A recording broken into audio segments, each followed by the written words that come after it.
Naniniwala ka ba sa kulam? Paano kung malaman mong may isang tao na ginagapos? Ang kaluluwa mo gamit lang ang isang bote, buhok, at pangalan mo.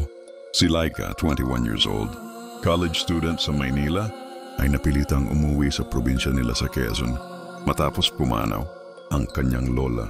Si Lola Maria, isang albularyo na hindi na halos pinapansin ng barangay. Pero nung burol, may napansin si Laika. Walang gustong pumasok sa bahay. Ni isa, walang tumatagal sa loob ng 5 minuto. Matapos ang libing, siya na ang naglinis ng bahay. Sa ilalim ng lumang aparador may nakita siyang kahon. May lock, kalawangin. Sa loob, hindi alahas, hindi pera. Puro bote. 5 garapon. May lamang buhok, pako, itim na sinulid at larawan ng iba't ibang tao. Pang-4 na bote. Si Laika ang nasa litrato. Gabing yon na naginip siya. Nasa gitna siya ng gubat. Hindi siya makagalaw. Nakagapos ang kamay, nakapiring. Sa paligid niya may mga babaeng pabulong na umiikot. Paulit-ulit ang sinasabi, "Ginapos ka na. Ginapos ka na." Hindi ka na makakatakas. Pagkagising niya, may pasa ang mga pulso niya. At sa ilalim ng unan may buhok na hindi sa kanya. Simula noon, 3:00 ng madaling araw, palaging may kumakatok sa bintana 3 beses. Mabagal, mahina, walang tao. Isang gabi sinunog niya ang mga bote. Lahat ay natunaw, maliban sa isa, ang bote na may litrato niya.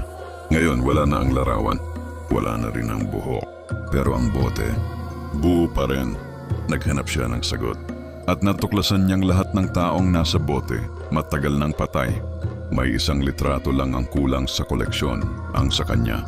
May isa pang sikreto si Lola Maria.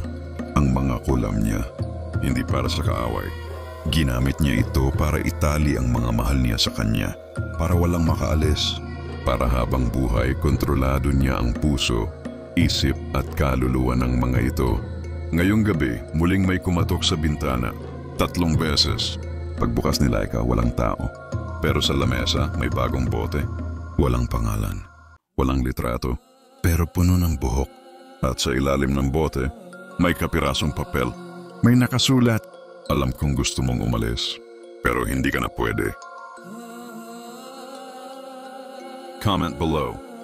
May nakita ka na bang boteng may lamang buhok? Ikaw, anong gagawin mo kung makita mong may litrato mo sa loob ng garapon? May kilala ka bang albularyo na hindi mo mapakali kapag nakatingin sa'yo? This was shared by one of our listeners and is inspired by a true story.